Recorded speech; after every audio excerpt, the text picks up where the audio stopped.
Hello students, how are you? और कैसा चल रहा है आप लोगों का लॉकडाउन? आज मैं यूनिट फर्स्ट का फोर्थ चैप्टर स्टार्ट करने वाला हूँ. Chapter name is capacitance and it is very important chapter from exam point of view. Let's start. If you like my videos, please like, comment, and share with your friends so that they can also get benefits. Okay. Capacitance. First question: why the electric field inside the conductor is zero? Inside the conductor, electron moves freely. There will be equal number of electron and ion inside the conductor will be equal number of ions inside the conductor. If conductor is charged externally, all the charge come on the surface of the conductor. तो पहली condition आपको है कि कोई भी conductor जो होता है हमेशा न्यूट्रल होता है. ठीक है. अगर आपने उसको एक्स्ट्रा से कोई चार्ज उसको प्रोवाइड कराया तो वो सारा चार्ज उसकी आउटर सरफेस पर आ जाता है. इतना आपको पता होना चाहिए अबाउट कंडक्टर. ठीक है. कंडक्टर में 10⁻29 पर metre cube near about free electrons होते हैं. और जब आप किसी बॉडी को किसी कंडक्टर को चार्ज एक्स्ट्रा चार्ज देते हो या एक्सटर्नल अप्लाई करते हो चार्ज उस पर, तो वो सारा चार्ज उसकी बॉडी पर कंसेंट्रिक हो जाता है. ठीक है. उसके बाद हम इसमें गॉस थ्योरम अप्लाई करेंगे. Q E is equal to Q by epsilon naught. अगर आपने मेरा पहला लेक्चर देखा है तो उसमें मैंने एक्सप्लेन भी किया है कंडक्टर के जो इनसाइड होता है वो इलेक्ट्रिक फील्ड जीरो होता है. वहां पे मैंने प्रूफ भी किया था. हम यहाँ भी देख सकते हैं phi is equal to Q by epsilon naught. Q zero है क्योंकि सारा चार्ज कहाँ पर है? उसकी बॉडी पर है. इनसाइड चार्ज कितना है? जीरो. गॉसियन सरफेस कैसे ड्रॉ करते हैं, क्या उसकी कंडीशंस है, ये हमने पहले चैप्टर में देख लिया. ठीक है. आप उस चैप्टर को एक बार कंसीडर करके इस चैप्टर पर आ सकते हो.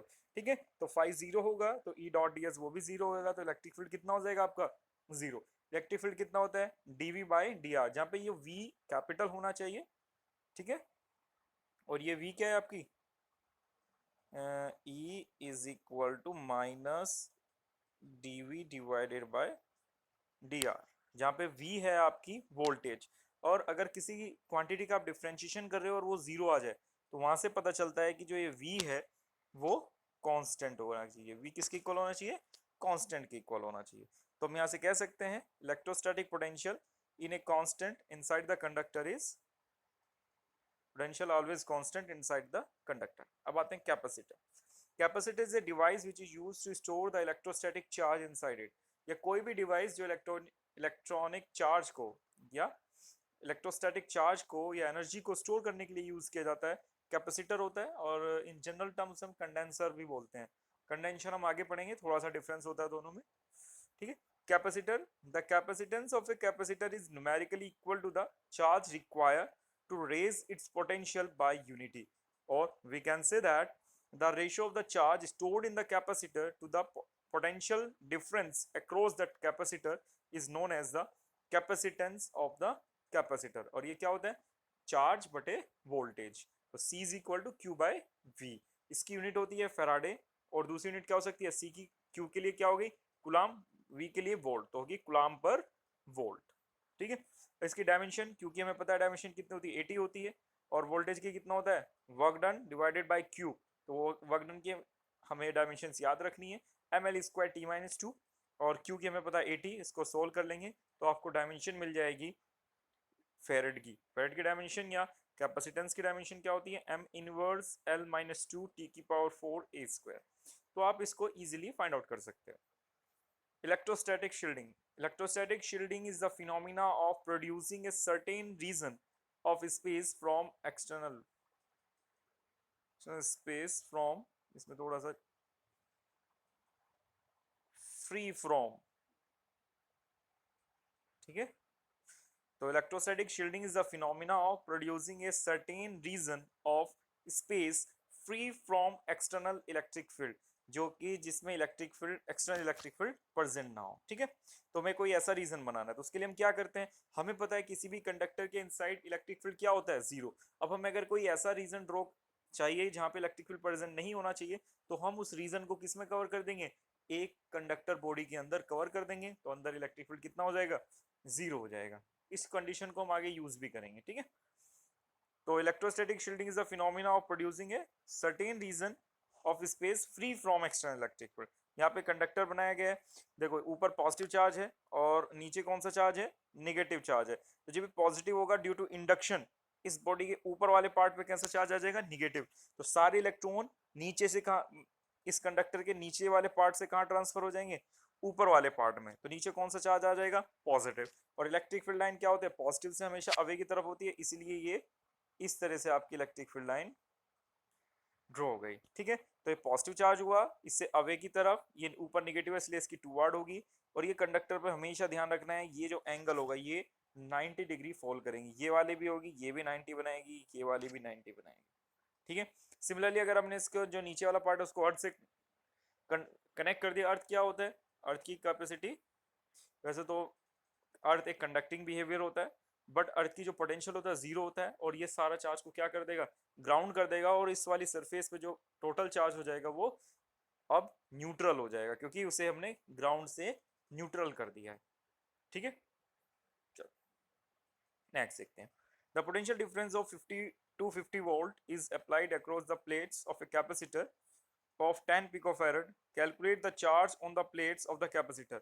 तो हमें क्या बताना है, चार्ज बताना है। फॉर्मूला क्या था, Q is equal to C into V. C आपको गिवन है 10 पिको, पिको होता है 10 की पावर माइनस 12, तो 10 इंटू 250, आप इसे सोल्व कर लोगे आपका आंसर आ जाएगा, ठीक है।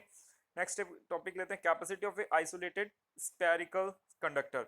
कोई भी आपके पास एक कंडक्टर है स्पेरिकल टाइप का, उसकी आउटर एक्सिस पर चार्ज है प्लस Q, और आपको इस जो आपका स्पेयर है उसकी क्या निकालनी है, कैपेसिटी फाइंड आउट करनी है, ठीक है। और हमें पता है अगर ये कंडक्टर शीट है या कंडक्टर स्पेयर है तो इसके अंदर पोटेंशियल क्या रहेगा, कांस्टेंट, बट इलेक्ट्रिक फील्ड कितना होगा, जीरो होगा। तो पोटेंशियल आप यहां से फाइंड आउट कर लोगे, V is equal to 1/4πε0 Q divided by R। Capacitance कितना होता है, C is equal to Q divided by V।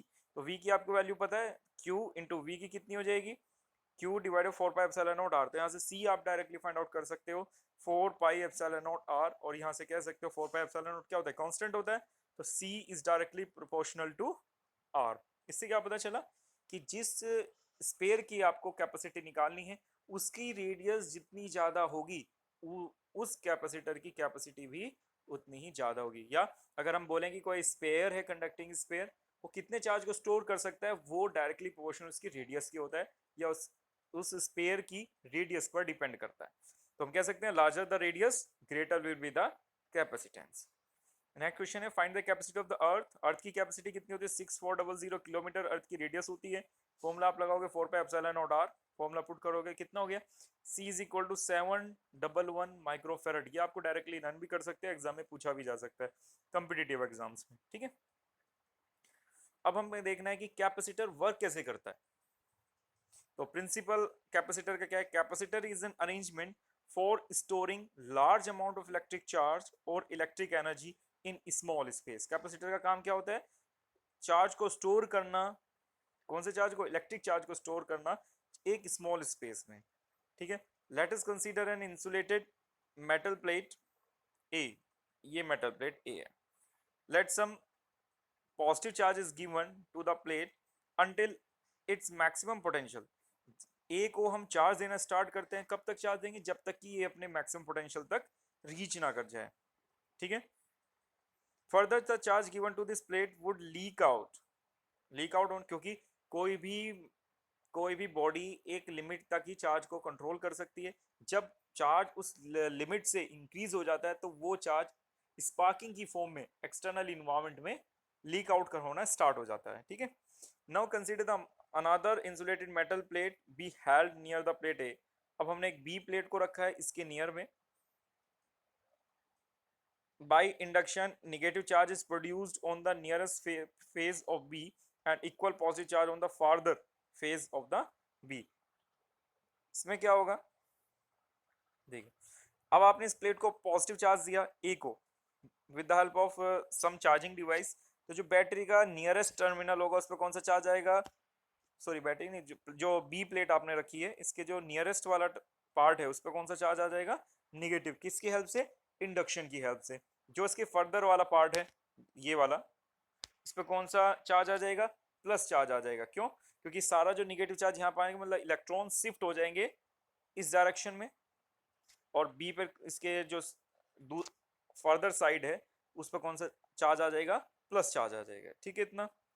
अब हम क्या करते हैं, in the equal charge, the induced negative charge tends to decrease the potential at place A and positive charge tends to increase the potential of plate A. In both the negative charge dominates because potential is directly proportional to 1 over r। इसको एक बार और समझते हैं। अब देखिए ये जो negative charge है इस पोटेंशियल को क्या करेगा, डिक्रीज करेगा, इसके पोटेंशियल को डिक्रीज करेगा। जो प्लस वाला चार्ज है इसके पोटेंशियल को इंक्रीज करेगा। अब जो हमें पता है जो v है वो डायरेक्टली प्रोपोर्शनल टू 1/r है, मतलब जो ज्यादा डिस्टेंस पर होगा वो कम वोल्टेज प्रोड्यूस करेगा, जो लेस डिस्टेंस पर है वो ज्यादा वोल्टेज प्रोड्यूस करेगा। ठीक है, इसका मतलब क्या हुआ, अब जो निगेटिव टर्मिनल है, जो ये निगेटिव टर्मिनल है ये इस पर मोर निगेटिव जनरेट करेगा। मान लेते हैं v1, जो ये पॉजिटिव पार्ट है वो उस पर less voltage, positive voltage generate करेगा। तो जो इफेक्टिव वोल्टेज होगी ए पर इफेक्टिव वोल्टेज कितनी हो जाएगी, v2 माइनस v1। ओके, अब हमें क्या करना है, हमें तो इसके ए के पोटेंशियल को डिक्रीज करना है जिससे कि हम इसे और ज्यादा चार्ज दे सके, और ये जो कैपेसिटर बना है वो ज्यादा एनर्जी को या ज्यादा चार्ज को स्टोर कर सके। इसलिए हम क्या करेंगे, अब इसमें इसके जो आउटर प्लस वाला टर्मिनल था, ये वाला टर्मिनल, इसको हम ग्राउंड कर देंगे। ठीक है, ये ग्राउंड हो जाएगा तो अब केवल ए का जो पोटेंशियल पहले इस पॉजिटिव चार्ज की वजह से इंक्रीज हो रहा था वो अब इंक्रीज नहीं होगा, केवल इस निगेटिव चार्ज की वजह से डिक्रीज होगा। ठीक है, जब पोटेंशियल डिक्रीज हो जाएगा तो अब हम बॉडी को ज्यादा चार्ज दे सकते हैं। ठीक है, चलो। So the overall potential at plate A decrease, so more charge can given to plate A to raise its potential maximum to the capacity of the arrangement can be improved by connecting the plate B to the group. ठीक है, the capacity of this arrangement can be improved by placing a dielectric material insulator between these plates। हम इस capacity को और ज्यादा improve कर सकते हैं उस प्लेट्स के बीच में डायलेक्ट्रिक मटेरियल को पुट करके। The arrangement of two conductors separated by an electric medium is called the capacitor or denser condenser। इसको हम कंडेंसर भी बोलते हैं। कंडेंसर किसी डिवाइस में होता है, capacitor means only capacitive behaviour और condenser means capacitive plus resistive behaviour. ठीक है, if the conductor are plane the capacitor is called parallel plate capacitor। ठीक है, अगर आपके कंडक्टर हैं वो प्लेन है, एक प्लेट की शेप में है तो उसे बोलते हैं पैरेलल प्लेट कैपेसिटर। अगर कंडक्टर स्पैरिकल है तो उसे बोलेंगे स्पैरिकल कंडक्टर। अगर आपके कंडक्टर्स कैसे हैं, सिलेंड्रिकल है, तो उसे बोलेंगे आप सिलेंड्रिकल कैपेसिटर। ये कैपेसिटेंस के सिंबल है, ये जो सिंबल है ये कि पैरेलल प्लेट कैपेसिटर्स के सिंबल हैं। ठीक है, दो लाइन, और अगर ये एक एरो है इस तरह का तो उसे बोलते हैं वेरिएबल प्लेट कैपेसिटर। ठीक है, अब हमें डेरिवेशन निकालना है किसकी वजह से, पैरेलल प्लेट कैपेसिटर की वजह से। ये कहना चाहूंगा ये बहुत ज्यादा इंपॉर्टेंट है। ठीक है, ये जो टॉपिक है ये इंपॉर्टेंट है एग्जाम पॉइंट ऑफ व्यू। तो हमें वही है कि भाई ए पर आपने इसको चार्ज दिया है, बी पे निगेटिव चार्ज आ गया, जो प्लस आना था वो आपने ग्राउंड कर दिया है, दोनों प्लेट्स के बीच की डिस्टेंस डी है। तो let we have the two insulated metal plates of area A and separated by distance D. दोनों प्लेट्स के बीच की डिस्टेंस ए है, सॉरी डी है, और जो प्लेट्स का एरिया है वो इक्वल एरिया की प्लेट्स लिए और वो है कैपिटल ए। ठीक है, अब वही है कि इसको आपने पॉजिटिव चार्ज दिया तो इंडक्शन की हेल्प से इस प्लेट में निगेटिव चार्ज जनरेट हुआ, और इस बी प्लेट के फर्दर पार्ट पर पॉजिटिव होना था जो आपने ग्राउंड कर दिया है। ठीक है, तो plate is surface charge density, और सरफेस चार्ज डेंसिटी कितना होता है, चार्ज पर यूनिट एरिया, तो सिग्मा हो गया क्यू बाई ए। और इलेक्ट्रिक फील्ड कितना होता है किसी भी प्लेट की वजह से, sigma by epsilon not. Reality में प्लेट की वजह से कितना होता है, सिग्मा बाई 2 एप्सिलॉन नॉट। ये भी आप अगर आपने पहला लेक्चर नहीं पढ़ा है तो उसको एक बार डिटेल में पढ़िए, ये चीज आपको समझ में आ जाएगी। मैं शॉर्ट में बता देता हूँ, सिग्मा बाई 2 एप्सिलॉन नॉट होगा सिंपल प्लेट के लिए जिसकी थिकनेस नियर अबाउट जीरो है। अगर किसी प्लेट की थिकनेस जीरो नहीं है तो उस केस में जो इलेक्ट्रिक फील्ड होता है वो सिग्मा बाई एप्सिलॉन नॉट होता है। क्यों होता है वो आप प्रीवियस लेक्चर को देखिए, उसमें आपको इजीली अंडरस्टैंड कर पाओगे। तो potential difference between two plates कितना होगा, potential is equal to electric field into distance E into D. E की वैल्यू कितना है, sigma by epsilon not into D. तो वी कितना, सिग्मा को क्या लिख सकते हैं, क्यू बाई ए, तो यहाँ पे क्यू बाई ए पुट कर देंगे, डी बाई एप्सिलॉन नॉट आ जाएगा।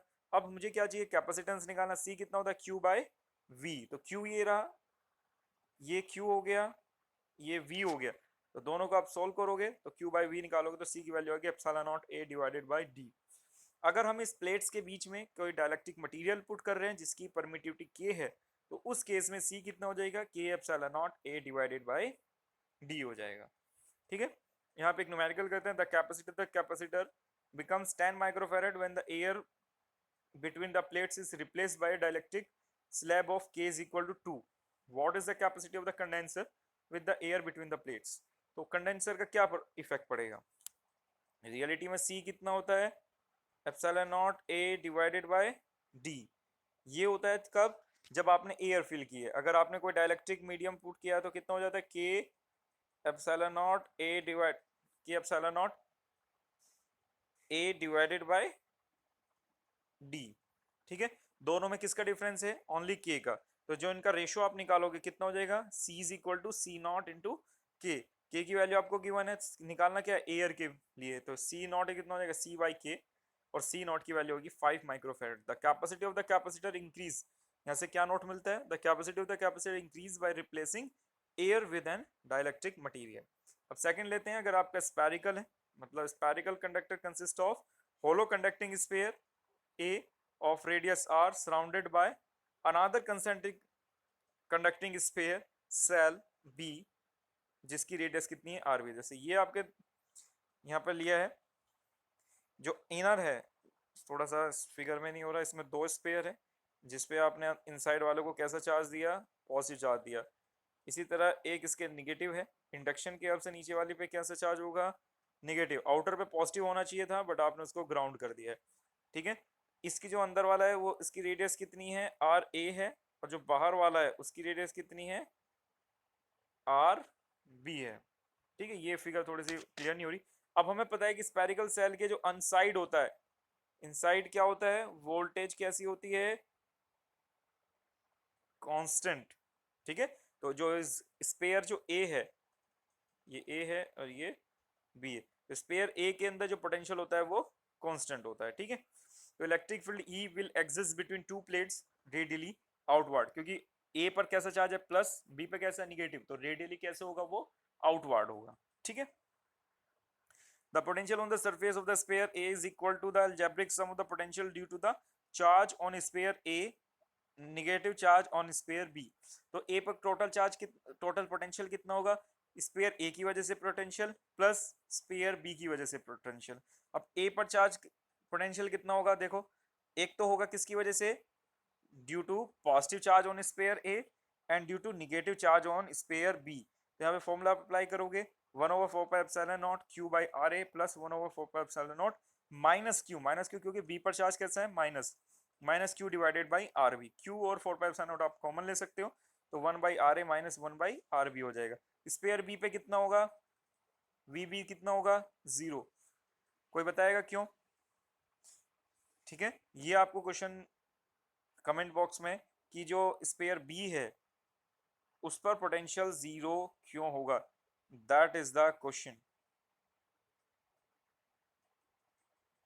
ठीक है, चलो, तो बी पर कितना हो जाएगा 0, तो टोटल पोटेंशियल डिफरेंस कितना हो जाएगा, V A minus V B is equal to Q by 4πε0 1 by R A minus 1 by R B. ये तो ए पर था -0।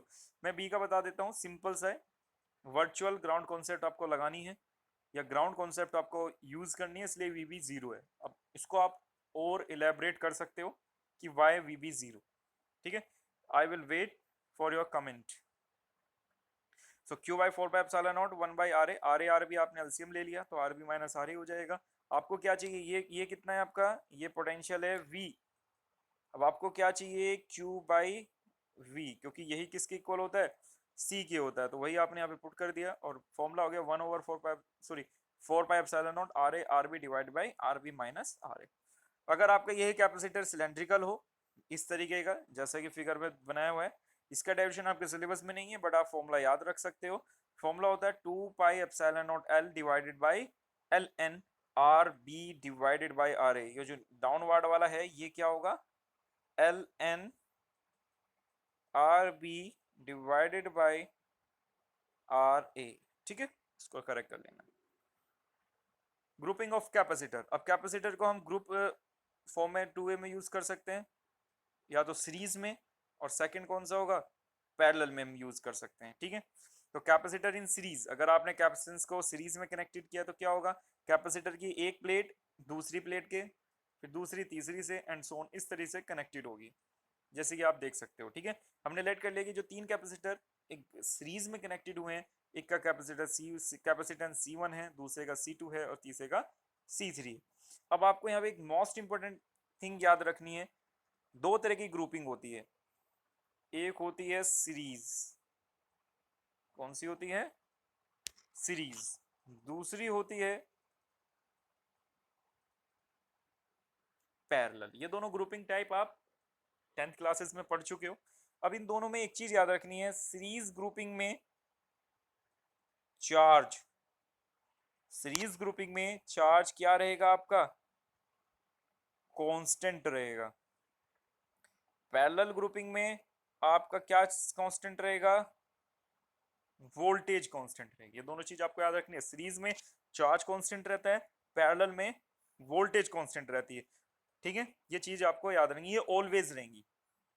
सीरीज में बस इतना ही याद रखो अभी, और जब आप क्वेश्चन करोगे तो वहां पे ज्यादा एक्सप्लेन हो जाएगा। ठीक है, सीरीज में चार्ज कांस्टेंट, पैरेलल में वोल्टेज कांस्टेंट।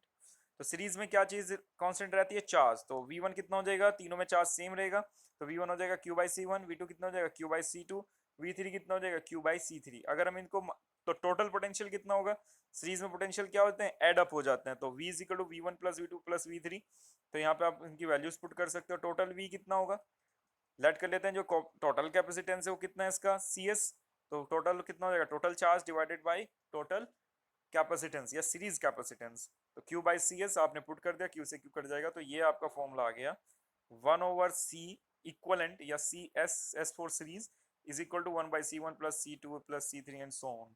ठीक है, अगर आपके n है तो आप 1 करके इन n के n को ऐड कर दोगे। इसी तरह कैपेसिटेंस का दूसरा फॉर्म क्या होती है, पैरेलल होती है। पैरेलल में क्या होगा, बैटरी के सेल के एक सारे टर्मिनल पॉजिटिव से और दूसरे टर्मिनल निगेटिव से कनेक्टेड होंगे, जैसे कि फिगर में शोन है। ठीक है, तो जो पैरेलल प्लेट कैपेसिटेंस में क्या चीज कांस्टेंट रहेगी, वोल्टेज। पहले क्या कांस्टेंट था, चार्ज कांस्टेंट था, आपकी क्या चीज सेम रहने वाली है, वोल्टेज। तीनों में तो वोल्टेज सेम रहेगी, V is equal to V1 plus V2 plus V3। तीनों चार्जेस क्या होगा, अब चार्ज क्या हो जाएगा, तीनों का सम हो जाएगा, तो Q is equal to Q1 plus Q2 plus Q3। Total equivalent capacitance कितना हो जाएगा, CP, C parallel into potential.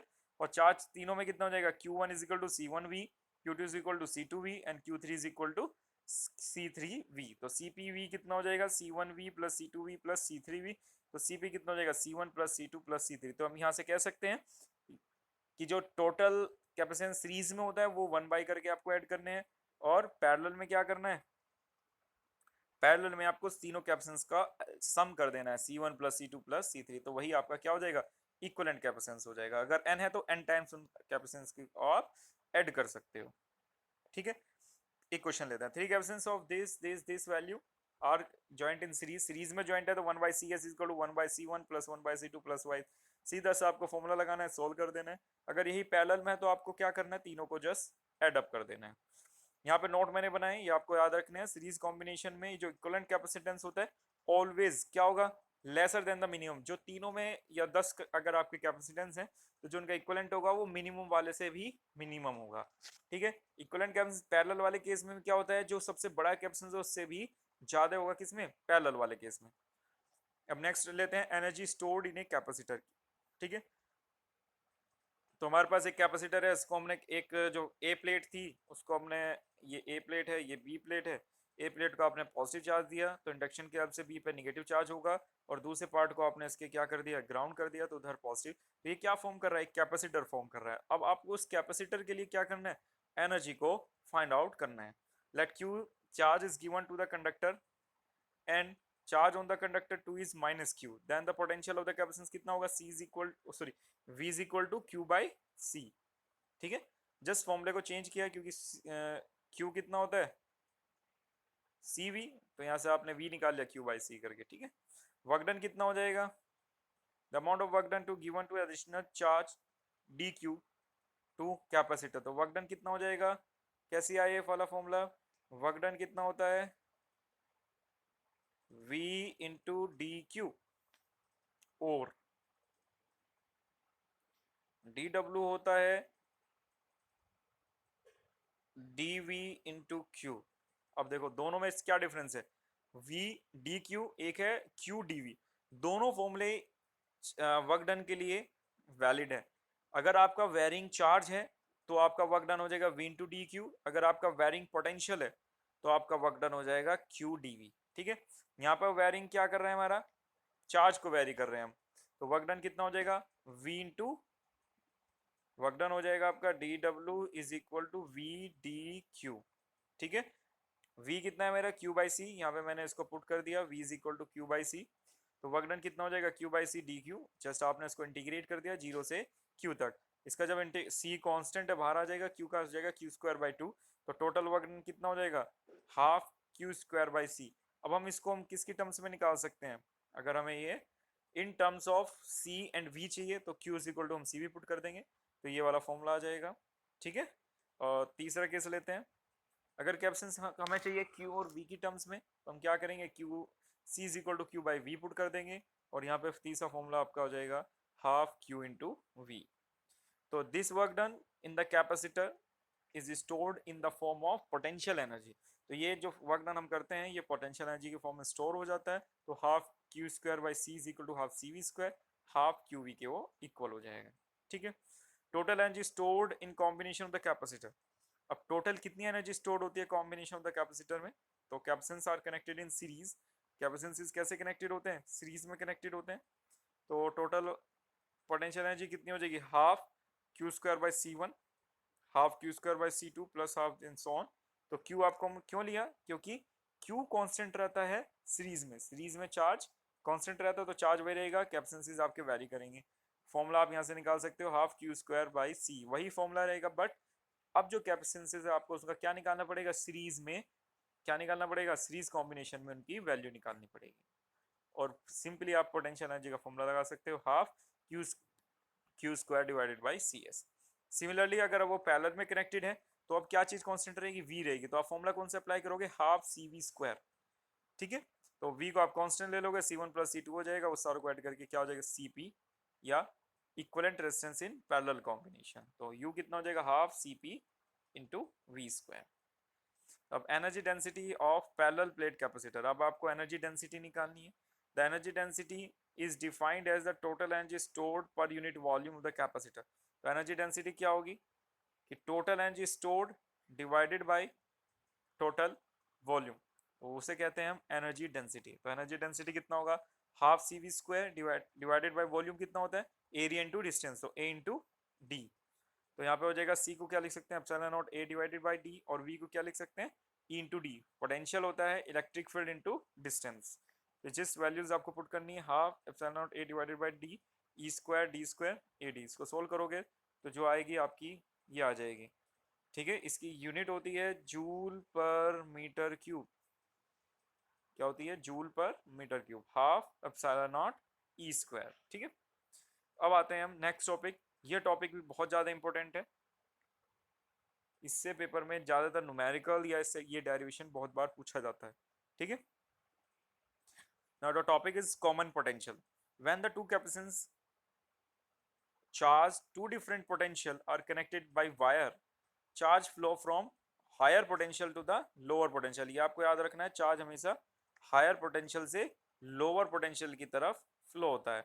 This flow of charge continues till their potential become equal. ये चार्ज तब तक फ्लो होता रहेगा जब तक कि ये चार्जेस क्या हो जाए, इक्वल ना हो जाए। The equal potential of two capacitance is called common potential. तो ये पोटेंशियल इक्वल हो जाता है दोनों कैपेसिटेंस पे, उसे ही हम क्या बोलते हैं, कॉमन पोटेंशियल बोलते हैं। Let C1 and C2 are the two capacitor charged to potential V1 and V2। हमने दो कैपेसिटेंस ले लिए यहाँ पर, इस ये ऊपर वाला कैपेसिटेंस की कैपेसिटी C1, इसकी कैपेसिटी C2, इसका पोटेंशियल V1, इसका पोटेंशियल V2। ठीक है, इसी तरह इसका चार्ज कितना हो गया Q1 और इसका चार्ज कितना हो गया Q2 हो गया। तो टोटल चार्ज कितना होगा, चार्ज क्या हो जाएगा, टोटल चार्ज सम हो जाएगा Q1 प्लस Q2, और Q कितना होता है C1 into V1 plus C2 into V2। जब हायर से लोअर की तरफ चार्ज ट्रेवल करना स्टार्ट कर जाएगा तो V क्या हो जाएगा आपका कांस्टेंट हो जाएगा, तो उस केस में क्या हो जाएगा C1V plus C2V, C1 plus C2 into V।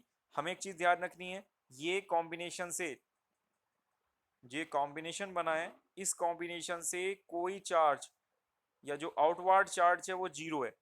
तो चार्ज शेयरिंग से पहले और चार्ज शेयरिंग के बाद हमेशा चार्ज की वैल्यू सेम रहेगी, वो चेंज नहीं होगी। इसलिए मैंने अब क्या करेंगे, इन दोनों को हम क्या करेंगे, इक्वल रख देंगे। No charge is lost in this process, तो हम उनको इक्वल रख देंगे और v की वैल्यू यहाँ से फाइंड आउट कर लेंगे। ठीक है, और जो यही फॉर्मूला है इसे ही हम कहते हैं common potential of a due to two capacitor. ठीक है, अब हमें निकालना है कि एनर्जी कितनी लॉस्ट होगी। एनर्जी लॉस क्या होगी, पहले देखेंगे कि जब चार्ज शेयरिंग नहीं हुई थी तो उस टाइम पे कितनी एनर्जी थी, और जब चार्ज शेयरिंग हो गई तो उस टाइम पे कितनी एनर्जी है। तो उन दोनों का हमें क्या निकालना है, डिफरेंस निकालना है। तो U कितना हो जाएगा, U1 प्लस U2। ये होगी आपकी इनिशियल एनर्जी जब तक आपने कभी चार्ज शेयरिंग नहीं हुई। तो उस टाइम पे C1 पे वोल्टेज थी V1 और C2 पे वोल्टेज थी V2, तो फॉर्मूला हो गया half C1 V1 square plus half C2 V2 square. जैसे ही चार्ज शेयरिंग हो गई तो एक दोनों पे क्या चीज सेम हो गई, पोटेंशियल सेम हो गया, और उस पोटेंशियल की वैल्यू कितनी होती है C1 V1 plus C2 V2 divided by C1 plus C2। तो टोटल एनर्जी कितनी हो जाएगी, हाफ C1, तो पोटेंशियल कितना है V स्क्वायर, तो half C1 V square plus half C2 V square. तो C1 V स्क्वायर कॉमन ले लोगे आप, तो U F फॉर फाइनल कितना हो जाएगा, half C1 plus C2 into V square. अब हमें निकालना है total change in energy in this process, charge sharing में कितनी एनर्जी लॉस होगी। तो चेंज इन एनर्जी कितना हो जाएगा, U I minus U F. U I पहले आपकी ये एनर्जी थी, अब फिर ये हो गई। अब यहाँ पे C1 C2 है जो V स्क्वायर है, इसकी जगह आप क्या पुट करोगे, फॉर्मूला होता है V का C1 V1 plus C2 V2 divided by C1 plus C2। अब आप क्या करोगे, इस फॉर्मूले को ओपन करोगे और एलसीएम लेके इसमें जो कॉमन टर्म्स हैं उसको कट करके ये आपका फॉर्मूला आ जाएगा। ठीक है, तो इसे लिख सकते हो हाफ C1 प्लस C2। इस ऊपर वाले टर्म्स को क्या कह सकते हैं हम, इसको लिख सकते हैं V1 माइनस V2 का होल स्क्वायर। तो यहाँ पे डेल यू कितना आया, पॉजिटिव आया। There is a loss of energy occur in the charge sharing, not loss of charge. तो याद रखना है, जब दो बॉडी इस तरह से हम कनेक्ट करेंगे तो एनर्जी तो लॉस होगी बट चार्ज लॉस नहीं होगा, चार्ज जो पहले था वो कांस्टेंट रहेगा। ठीक है, चलो इस पे क्वेश्चन कर लेते हैं। एक 600 picofarad capacitor is charged by 20 volt supply. It is then disconnected from the supply and connected to another uncharged 60 picofarad capacitor. What is the common potential of the energy? अब देखो पहला कितना था 600 picofarad, C2 भी कितना है 600 picofarad। पहले उस पर वोल्टेज कितनी है 200 वोल्ट, बट जो दूसरा है वो अनचार्ज कैपेसिटर, तो उस पर वोल्टेज कितनी होगी जीरो। कॉमन पोटेंशियल कितना हो जाएगा, फॉर्मूला आपको जस्ट वही अप्लाई करना है, वैल्यूज को पुट करना है। तो कॉमन पोटेंशियल आपका कितना आ जाएगा, 100 वोल्ट आ गया। ठीक है, लॉस्ट ऑफ एनर्जी का formula 1/2 C1 C2 divided by C1 plus C2 V1 minus V2 का होल स्क्वायर। V1 कितना है 200, V2 कितना है 0। C1 आपको पता है, C2 आपको पता है, जस्ट आपको वैल्यूज पुट करनी है और आपको आंसर निकाल लेना है। ठीक है, अगर आपको कोई भी न्यूमेरिकल में कोई डाउट आता है, कोई प्रॉब्लम आती है, तो आप मुझे कमेंट सेक्शन में डाल सकते हैं, I will try to help. या इससे अलग जो क्वेश्चंस या न्यूमेरिकल मेरे नोट्स में नहीं आए और आप उन्हें मेरे साथ डिस्कस करना चाहते हो तो आप उन क्वेश्चंस को कमेंट में डाल सकते हो, या मैंने टेलीग्राम पे एक ग्रुप बनाया है उसमें भी आप पोस्ट कर सकते हो। I will give you the solutions related to them. अगर क्वेश्चंस ज़्यादा हैं तो मैं उस पर एक सेपरेट वीडियो भी बना दूंगा। ठीक है, तो charge sharing between two spheres of different. अब ये जो क्वेश्चन था, मैंने फर्स्ट चैप्टर जिसने मेरे फर्स्ट लेक्चर देखा है, मैंने वहाँ पे बताया था कि जब आप दो चार्ज बॉडी को आपस में अटैच करते हो तो टोटल चार्ज क्या होता है, दोनों चार्जेस का सम हो जाता है। बट अगर आपके जो दोनों स्पेयर्स हैं उनकी जो वॉल्यूम है अगर वो सेम है तो क्या होगा, सेम वॉल्यूम के हैं तो अटैच करके जब आप उनको हटाओगे तो जो जो चार्ज है वो हाफ हाफ डिवाइड हो जाएगा। कब होगा हाफ हाफ डिवाइड, जब दोनों स्पेयर कैसे हैं, इक्वल साइज के हैं। बट केस यहाँ पे अकर करता है कि अगर उनकी जो दोनों की जो साइज है या दोनों की जो वॉल्यूम है अगर वो अनइक्वल है तो उस केस में चार्ज किस तरीके से डिस्ट्रीब्यूट होगा। तो उन चार्ज डिस्ट्रीब्यूटेशन के लिए हम फॉर्मूला लगा सकते हैं कैपेसिटेंस, जो भी हमने पीछे पढ़ा है, तो उसी मेथड को हम यहाँ पर यूज करेंगे। देखो यहाँ पे दो कैपेसिटेंस है, एक चार्ज है 6 माइक्रोकुलाम और दूसरे पे चार्ज है 4 नैनोकुलाम। चलो दोनों को नैनोकुलाम कर लेते हैं। ठीक है, ये भी 6 नैनोकुलम, ये 4 नैनोकुलम, ठीक है। जैसे आपने दोनों चार्जेस को ऐड, जो उनकी वॉल्यूम है V1 is equal to 2V2, मतलब V1 की वॉल्यूम डबल है किससे, बी से बोल। तो आप टोटल जब आप इन दोनों स्पेयर्स को अटैच करोगे तो टोटल चार्ज कितना हो जाएगा, 6 + 4, क्योंकि एक पे 6 एक पे 4, तो कितना हो गया टोटल 10 नैनोकुलम। अब आपने दोनों गोलों को जब सेपरेट करोगे या दोनों स्पेयर्स को जब सेपरेट करोगे तो ए पर चार्ज कितना हो जाएगा। तो याद रखना है, ये फॉर्मूला आपको याद रखना है कि Q A, charge on A is equal to, ठीक है, टोटल चार्ज, जब आपने दोनों गोलों को, ये दोनों स्पेयर्स को सम करके 6 + 4 10 आया, तो ये हो गया आपका total charge into volume of that sphere, जिस स्पेयर पे आपको चार्ज निकालना है उसकी वॉल्यूम डिवाइडेड बाय दोनों स्पेयर्स की वॉल्यूम का सम, ठीक है। ये जस्ट आपको फॉर्मूला वहां पे अप्लाई करना है और इसकी वैल्यू को आप पुट करोगे तो क्यू ए कितना आ जाएगा 20/3 नैनो कुलाम। Q2 कैसे निकालना है, अगर आपको बी पे निकालना है, किस पे निकालना है, बी पे, तो बी पे क्या होगा, बी की total charge volume of B, मतलब सेकंड स्पेयर की वॉल्यूम डिवाइडेड बाय कुल वॉल्यूम या टोटल वॉल्यूम, ठीक है। जस्ट फॉर्मूला आप यहाँ पे अप्लाई करोगे तो आपको आंसर मिल जाएगा। इस तरह से आप दोनों चार्जेस के लिए ये वैल्यू को फाइंड आउट कर सकते हो, जबकि दोनों स्पेयर्स का साइज डिफरेंट हो। सेम होगा तो जस्ट आपको हाफ कर देना है, कोई प्रॉब्लम नहीं। अब एक क्वेश्चन है, ये सर्किट आपको गिवन है, इसको आपको क्या निकालना है, ए और बी के बीच में इक्विवेलेंट कैपेसिटेंस निकालना है। तो आपको आइडेंटिफाई करने है कि कौन से कैपेसिटेंस सीरीज में है और कौन से पैरेलल में। तो हम यहाँ पर जिसको इजीली कंसीडर कर लेता है, आइडेंटिफाई कर लेता है, उसके लिए तो कोई प्रॉब्लम नहीं है। जो लोग आइडेंटिफाई नहीं करते उसके लिए मैं एक शॉर्ट सा रूल बताता हूँ आपको, ठीक है। लेट करते हैं, जब कभी भी इस तरह का आपको क्वेश्चन में कंफ्यूजन हो रहा है कि कौन सा सीरीज में है कौन सा पैरेलल में है, तो आप नोड्स को फाइंड आउट करेंगे। नोड्स मतलब जहां पर 3 वायर्स आके मिल रहे हो, तो एक नोड हो गया आपका ये, और दूसरा नोड हो गया ये। तो आपको इस तरह से नोड्स को आइडेंटिफाई करना है। नंबर 2, जब इस तरह से आप आइडेंटिफाई कर लोगे तो आपको क्लियर हो जाएगा कि जहां पर पोटेंशियल सेम है, जिन दो कैपेसिटेंसेस पर पोटेंशियल सेम है, जैसे कि यहाँ देखो, इस पे एक प्लेट पे कितना है V1, इसकी दूसरी प्लेट पे कितना है V2। यहाँ पे देखो, अगर इन दोनों की जगह एक कैपेसिटर बन जाए तो उसकी एक प्लेट पे कितना हो जाएगा, V1 हो जाएगा, और दूसरी प्लेट पे V2। तो मतलब कि अगर हम इन दोनों कैपेसिटेंस को मर्ज करके एक कैपेसिटर बना दें तो ये दोनों आपस में कहीं में हो जाएंगे, पैरेलल में हो जाएंगे, ठीक है। तो अब हम क्या करेंगे, पहले इन दोनों को सीरीज में सॉल्व करेंगे। तो सीरीज में क्या होता है, 1/2 1/2 1 आ गया। अब इसके साथ इसे क्या कर देंगे, हम पैरेलल में कर देंगे, तो 1 + 1 पैरेलल में ऐड हो जाते हैं। तो 1 + 1 कितना हो गया, 2 माइक्रोफेरेड हो गया। सिमिलरली ये देखो, यहाँ पे वोल्टेज कितना होगा V1, क्योंकि बीच में कोई एलिमेंट कनेक्टेड नहीं है तो इस पूरी लाइन पर वोल्टेज कितना होगा V1। यहाँ पर भी एलिमेंट कनेक्टेड नहीं है तो पूरी लाइन पर वोल्टेज V2। तो इन दोनों में डिफरेंस कितना होगा, V1 - V2, इसमें भी V1 - V2, इसमें भी V1 - V2, और इसमें भी V1 - V2। तो जस्ट क्या होगा, तीनों पैरेलल में होंगे, जस्ट आप इनको एडअप कर दोगे, ठीक है। इसी तरह आप देखो, सबसे पहले अब आपको देखना है कि पैरेलल में कौन कौन से हैं और सीरीज में कौन कौन से हैं, ठीक है। अब यहाँ पे देखो वोल्टेज कितनी है V1, यहाँ पे कितनी है V2, यहाँ पे कितनी है V3। इस पे देखो, इस पे वोल्टेज कितनी होगी, यहाँ पे V1, इस पे कितनी हो गई V1 - V2, इसके क्रॉस V1 - V2, तो दोनों कहीं में हो गए ये पैरेलल में। जब आप इनको पैरेलल में सोल्व करोगे तो दोनों क्या बनेगा, ऊपर का एक बनेगा और फिर एक नीचे वाले के लिए बनेगा। तो ये दोनों सिंपल से आपको पता चल रहा है कहीं में रहे, सीरीज में है। तो इनको सोल्व करो, तो पहले पैरेलल में आपको इनको एडअप कर देना, 2 और 2 4, फिर इन्हें सीरीज में सोल्व कर देना है, 4 और 4 1, ये मैंने यहाँ पे बनाया हुआ है, ठीक है। चलो इसको सोल्व कर लेना, आंसर आ जाएगा, आंसर मैच कर सकते हो। फिर भी अगर आपको प्रॉब्लम आ रही है आप कमेंट सेक्शन में पूछ सकते हो, ठीक है। तो 4 माइक्रोफेरेड, ये सेकंड देखो, ये दोनों यहाँ पे वोल्टेज V1, यहाँ पर वोल्टेज इस पॉइंट पर V1 और यहाँ पर V2। अब देखो इस पे क्रॉस इस कॉम्बिनेशन है, ये दूसरा कॉम्बिनेशन। तो आपको क्या करना पड़ेगा, इनको अलग अलग, पहले इसका एक बनाओ फिर इसका एक बनाओ, ये दोनों कहीं में आ गए, पैरेलल में आ जाएंगे, सोल्व कर देना। तो पहले सीरीज में है, सीरीज का फॉर्मूला लगाया, फिर जब दोनों दो का एक एक रह जाएगा तो फिर ये कहीं में आ जाएंगे, पैरेलल में आ जाएंगे, फिर इनको आप जस्टली सिंपली सम कर सकते हो, ठीक है। ये तो आप वैसे भी series parallel combinations 10th classes में पढ़ चुके हैं, फिर भी अगर आपको डाउट हो रहा है तो आप मुझे कमेंट सेक्शन में डाल देना, मैं इस पर एक पूरा डिटेल में 10th क्लास बेस लेके बना दूंगा, जिससे आपको अंडरस्टैंड करने में बहुत ईजी रहेगा। ठीक है, सिमिलरली ये क्वेश्चंस हैं, इस क्वेश्चन को आप देख लीजिए, ये क्वेश्चन आपको सेल्फ में सोल्व करना है। अगर आपको प्रॉब्लम आएगी इस क्वेश्चन में तो मेरे से कमेंट सेक्शन में पूछना है, देख लो, बना लीजिए आप इसको वीडियो को पॉज करके। ठीक है,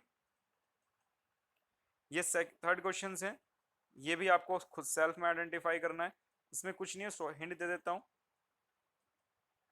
पहले ये दोनों कहीं में रहेंगे, सीरीज में रहेंगे, फिर जब इन दोनों का एक बन जाएगा तो वो उसके साथ पैरेलल में, फिर ये सीरीज में, फिर वो पैरेलल में, फिर ये सीरीज में, एंड सो ऑन।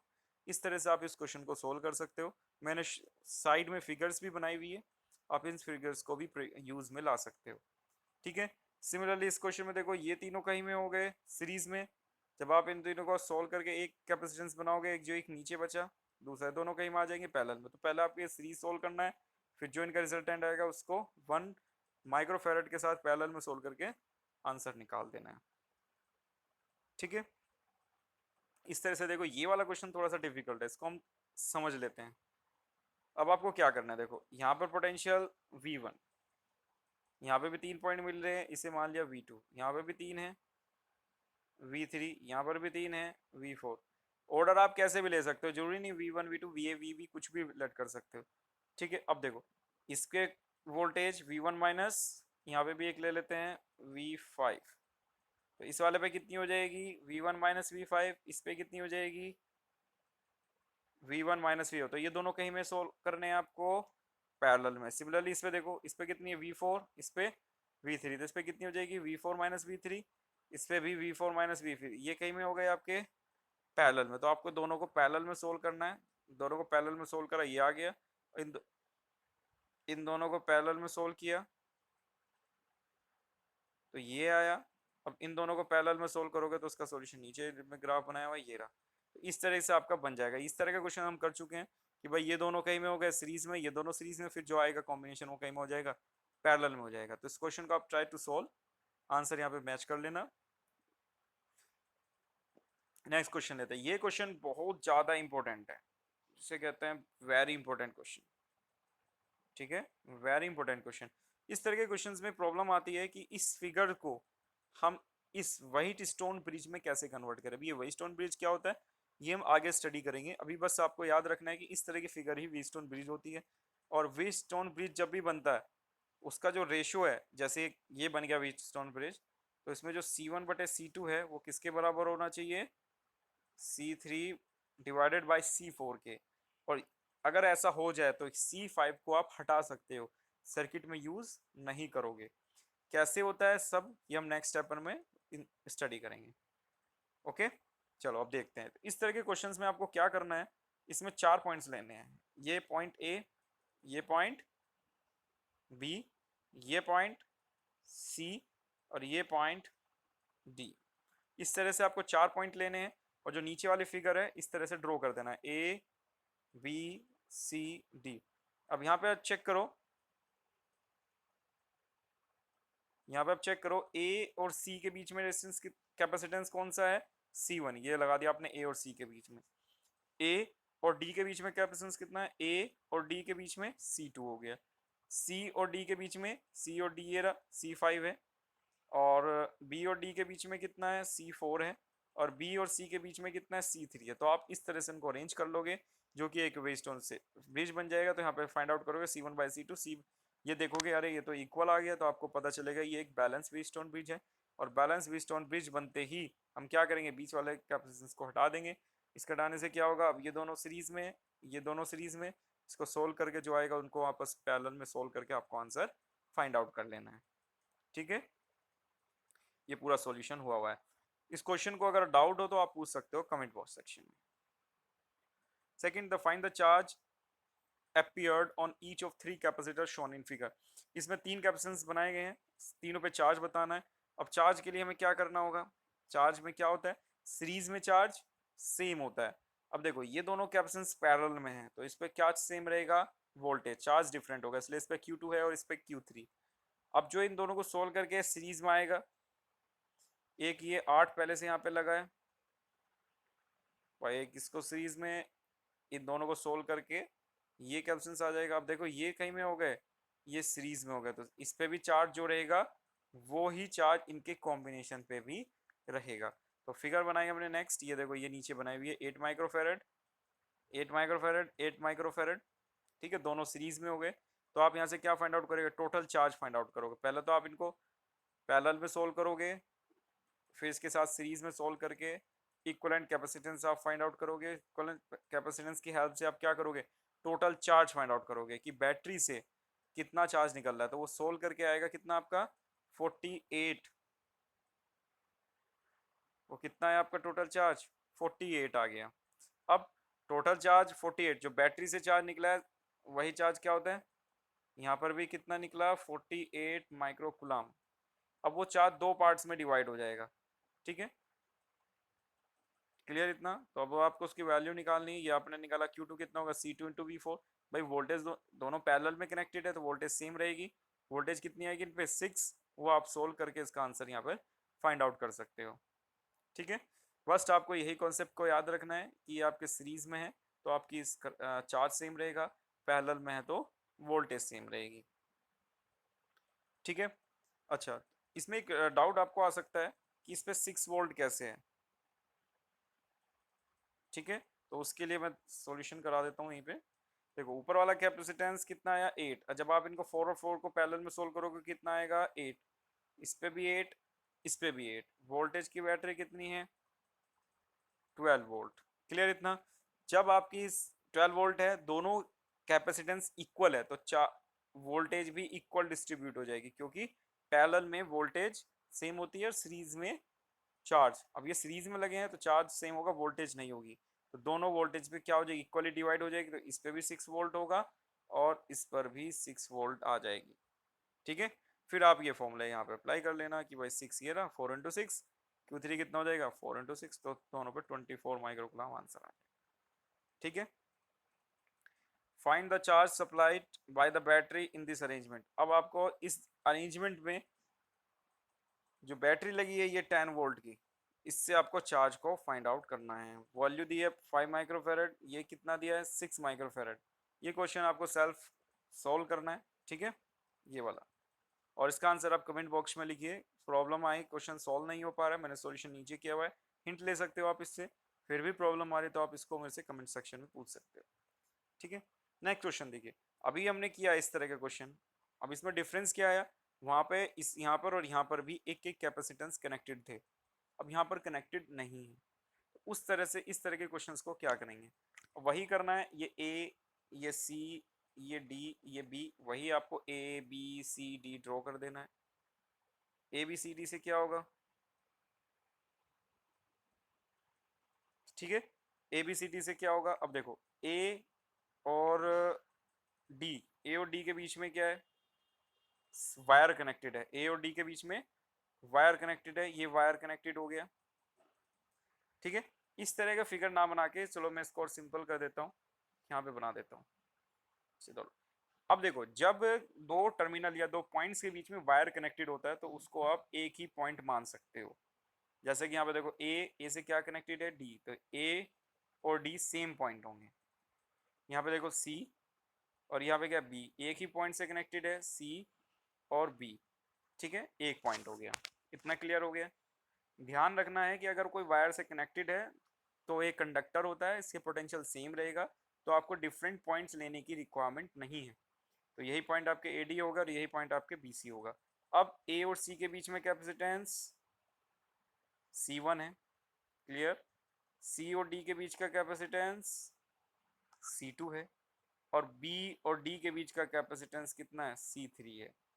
तो आपने अब देखा इसको सोल्व करते ही कैसे आ गई है, ये आ गए आपके पैरेलल में। तो जस्ट आपको तीनों कैपेसिटेंसेस को पैरेलल में सोल्व कर देना और आंसर यहाँ पे निकाल देनी है, ठीक है। अब होता है polar and non polar dielectric, ठीक है, ठीक है। नेक्स्ट है polar and non polar dielectric. The molecules in which center of positive charge coincide with the center of the negative charge are known as the nonpolar dielectric. Such molecules are symmetric and has zero dipole moment, ठीक है। For example, hydrogen, nitrogen, oxygen. The molecule in which center of the positive and negative charges do not coincide because of the because of a symmetry shape, asymmetry shape of molecules, such molecules has permanent dipole moment. तो जैसे HCl, water molecule etcetera, इनका permanent dipole moment आपका present होता है। ठीक है, अब आते हैं, टॉपिक आपके सिंपल था, ये 1 या 2 नंबर में पूछा गया 1-2 बार एग्जाम्स में। अब आते हैं dielectric polarisation. When a non-polar dielectric is held in an external electric field E naught, the center of positive charge is pulled in the direction of the electric field. The center of the negative charge pulled in the opposite direction of the electric field. Thus, the center of the positive and negative charge are separated. This is known as the polarization of the charge. For example, यहाँ पे हमने दो figure बनाई है। Initial में क्या हुआ, आपने कोई इलेक्ट्रिक फील्ड अप्लाई नहीं किया, तो जो आपके डाइपोल्स होते हैं पॉजिटिव निगेटिव होते हैं और रैंडमली डिस्ट्रीब्यूटेड है, कोई ऊपर निगेटिव है नीचे positive negative positive positive negative and so on, इस तरह से वो डिस्ट्रीब्यूटेड होते हैं। बट जैसे ही आप इस पे इलेक्ट्रिक फील्ड अप्लाई करोगे, इलेक्ट्रिक फील्ड लगाने के बाद क्या होगा, पॉजिटिव चार्ज शिफ्ट हो जाएंगे इलेक्ट्रिक फील्ड की डायरेक्शन में और निगेटिव चार्ज हो जाएंगे शिफ्ट अपोजिट डायरेक्शन में। तो अब कैसे डाइपोल्स हो जाएंगे आपके, negative positive negative positive negative, एक ये अरेंजमेंट हो जाएगा। ठीक है, और एक सिंबल में एक एरे की फॉर्म में अरेंज हो जाएंगे, निगेटिव पॉजिटिव एक डाइपोल, फिर negative positive and so on. तो इसी प्रोसेस को कहते हैं, इस तरह से अरेंज हो जाना ही नोन है उसका पोलराइजेशन ऑफ द मॉलिक्यूल। हम कहेंगे ये वाला अनपोलराइज्ड मॉलिक्यूल है और ये वाला पोलराइज्ड मॉलिक्यूल है। ठीक है, चलो। A dielectric with polar molecule also developed a net dipole moment in an external field. When an external field is applied, all the permanent dipoles of the dielectric are oriented in the direction of external electric field. ये हमने अभी देखा है कि भाई पहले आपके randomly distributed रहते हैं जब तक आपने कोई इलेक्ट्रिक फील्ड नहीं लगाया। जैसे ही आप एक्सटर्नल इलेक्ट्रिक फील्ड अप्लाई कर देते हो, ये आपके कैसे हो जाता है, negative positive and so on. या हम कह सकते हैं कि इलेक्ट्रिक फील्ड की डायरेक्शन में ये अलाइंड हो जाते हैं, क्योंकि डाइपोल मोमेंट की डायरेक्शन कहाँ से कहाँ होती है, निगेटिव से पॉजिटिव। इलेक्ट्रिक फील्ड कैसे हो जाता है, ई नॉट बी सी डायरेक्शन में। तो ये जो डाइपोल हैं उनका जो मोमेंट होता है उसकी डायरेक्शन भी इलेक्ट्रिक फील्ड की डायरेक्शन के ही सेम हो जाती है, सेम डायरेक्शन में हो जाते हैं। ठीक है, हमने पढ़ा था कि जो डाइपोल होते हैं उनकी जो डायरेक्शन होती है, उनके जो मोमेंट की डायरेक्शन होती है निगेटिव चार्ज से पॉजिटिव चार्ज की तरफ होती है। ठीक है, तो induced dipole moment acquire by the molecule कितना होता है, P is equal to alpha epsilon naught E naught. ये कितना है, epsilon naught E naught. Alpha क्या है यहाँ पे, पोलराइजेबिलिटी कहते हैं। ठीक है, अल्फा की जो यूनिट है is in metre. If the number of the atom per meet volume is n and the net dipole moment per unit volume, तो पर यूनिट वॉल्यूम कितना हो जाएगा, n इंटू पी। तो नंबर ऑफ एटम्स हमने n है और p एक का डाइपोल मोमेंट है, तो टोटल कितना हो जाएगा, n इंटू पी। तो this total dipole moment density is known as the electric polarisation. इसे हम इलेक्ट्रिक पोलराइजेशन कहते हैं, जिसकी यूनिट होती है कूलम्ब मीटर की power -2। If we apply the electric field across the dielectric, it divided into different dipoles। ये क्या होता है, different dipoles में डिवाइड हो जाता है। जैसे कि ये क्या होगा आपका, negative positive negative positive negative positive and so on, इस तरह से वो क्या हो जाता है, डिवाइड हो जाता है। अब यहाँ पे आपका जो पोलराइजेशन होता है,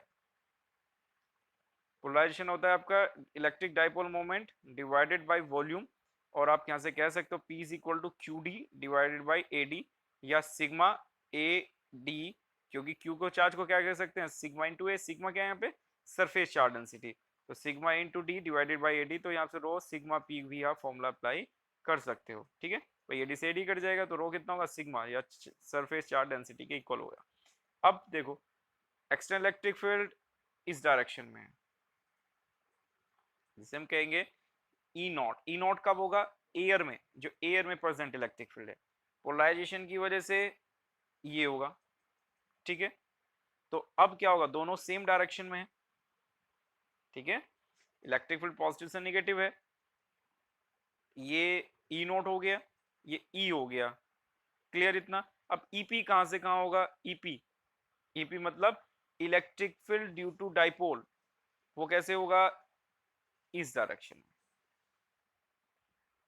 ठीक है, तो जो electric field due to dipole होगा वो कितना होगा, पॉजिटिव से negative. Electric field always positive से निगेटिव। अगर मैं कहूं कि भाई डाइपोल मोमेंट की डायरेक्शन क्या होगी, वो ये होगी, तो ये डाइपोल मोमेंट हमेशा निगेटिव से पॉजिटिव चार्ज की तरफ, ई की डायरेक्शन पॉजिटिव से नेगेटिव। ई नॉट का मतलब है कि जब आपका बीच में कोई डाइलेक्ट्रिक मटेरियल नहीं रखा है तो एयर में इलेक्ट्रिक फील्ड की डायरेक्शन हो तो सेम ही रहने वाली है, ई नॉट हो गया। ईपी कहाँ होगा, पॉजिटिव से नेगेटिव चार्ज की तरफ, ये हो गया। अगर मैं डाइपोल मोमेंट की बात करूं डाइपोल्स की वजह से तो उसकी डायरेक्शन इलेक्ट्रिक फील्ड की डायरेक्शन में ही होगी। ठीक है, सारी डायरेक्शंस। तो अब यहाँ से आप कह सकते हो E is equal to E naught minus E P के इक्वल होगा। और इलेक्ट्रिक ससेप्टिबिलिटी क्या होता है, electric polarisation is directly proportional to the reduced electric field. तो P किसके इक्वल होगा, E के इक्वल होगा। E कितना, देखो इलेक्ट्रिक फील्ड जो आपने अप्लाई किया है वो पोलराइजेशन की वजह से क्या हो गया, रिड्यूस हो गया। ठीक है, इसे ही हम बोलते हैं रिड्यूस्ड इलेक्ट्रिक फील्ड। तो वो जस्ट आपने यहाँ पे पुट कर दिया, तो जाई एप्सिला ई, इसे चाई बोलते हैं, इसे इसी चाई को हम बोलते हैं इलेक्ट्रिक ससेप्टिबिलिटी। ई कितना, E naught minus EP. EP की वैल्यू कितनी होगी, सिग्मा ई हमने अभी देखा है, सिग्मा आई बाई एप्सिला। ठीक है, 1/एप्सिलॉन सिग्मा ई की वैल्यू कितना होगा, चार्ज पर यूनिट एरिया, तो Q I by A. Q I को क्या कह सकते हैं हम, रो। रो तो रो बाई एप्सिलॉन की वैल्यू हो गई। तो ईपी की वैल्यू क्या होती है, पी, ये सॉरी रो नहीं है, ये पी है, पी बाई एप्सिलॉन। तो ई कितना हो गया, E naught minus P divided by epsilon. E P क्या है यहाँ पे, पोलराइजेशन। ठीक है, पी की वैल्यू अभी हमने निकाली है, chi epsilon E divide epsilon, epsilon cut जाएगा। तो ई कितना हो जाएगा आपका, E naught minus epsilon E, sorry E is equal to E naught chi E. तो ई कॉमन ले लेंगे, साइड ले लेंगे, हो जाएगा 1 प्लस चाई ई नॉट बाई ई। तो 1 प्लस चाई की वैल्यू कितनी हो जाती है, ई नॉट बाई ई। और ई नॉट बाई ई को ही हम क्या कहते हैं, डाइलेक्ट्रिक कांस्टेंट के। तो यहाँ से एक फॉर्मूला निकल जाता है कि 1 plus chi is equal to dielectric constant के इक्वल होता है। ठीक है, ये फॉर्मूला आपको याद रखना है। अब नोट देखते हैं, how is the capacity of the capacitor is improve after putting dielectric material between the plates. अब ये जो हमने डाइलेक्ट्रिक मटेरियल रखा, इससे क्या इफेक्ट हुआ कि इसकी जो कैपेसिटी है वो इम्प्रूव होगी कैपेसिटर की। इससे क्या होता है कि जब हम ईपी को रखते हैं, ईपी को रखने से क्या होगा कि जो रिजल्टेंट इलेक्ट्रिक फील्ड है, रिजल्टेंट इलेक्ट्रिक फील्ड क्या हो गया, रिड्यूस हो जाता है। कितना हो जाता है, ई नॉट माइनस ईपी। ठीक है, अब आपके इलेक्ट्रिक फील्ड रिड्यूस हो रहा है, इलेक्ट्रिक फील्ड रिड्यूस होगा तो वोल्टेज क्या होगी, क्योंकि ये देखो एक तरह से डायरेक्टली प्रोपोर्शनल है, तो वोल्टेज भी क्या हो जाएगी, रिड्यूस हो जाएगी। वोल्टेज रिड्यूस हो गई तो आपका सी क्या हो जाएगा, इंक्रीज हो जाएगा। इसी वजह से डाइलेक्ट्रिक रखने के इलेक्ट्रिक फील्ड रिड्यूस होता है, इलेक्ट्रिक फील्ड से पोटेंशियल रिड्यूस होता है, पोटेंशियल से कैपेसिटी इंक्रीज हो जाती है। ठीक है, नेक्स्ट टॉपिक लेते हैं, dielectric strength. The maximum electric field that a dielectric medium can withstand, withstand मतलब सहन कर सकना, without breaking down its insulating property is known as the dielectric strength. तो जो डाइलेक्ट्रिक मटेरियल होते हैं मोस्टली वे इंसुलेटेड मटेरियल ही होते हैं। इंसुलेटेड कब होंगे, जब उनसे करंट को फ्लो करोगे तो उन्हें बोलेंगे इंसुलेटर, और जब उन्हीं मटेरियल के अक्रॉस आप इलेक्ट्रिक फील्ड अप्लाई करोगे तो उन्हें बोलेंगे आप डाइलेक्ट्रिक मटेरियल। ठीक है, तो कोई भी डाइलेक्ट्रिक मटेरियल कितना मैक्सिमम इलेक्ट्रिक फील्ड को बियर कर सकता है, सहन कर सकता है, वही आपकी डाइलेक्ट्रिक स्ट्रेंथ होती है। अब हम एक क्वेश्चन लेते हैं, calculate the capacitance of the capacitor if the equivalent capacitance between A and B is 15। Sorry,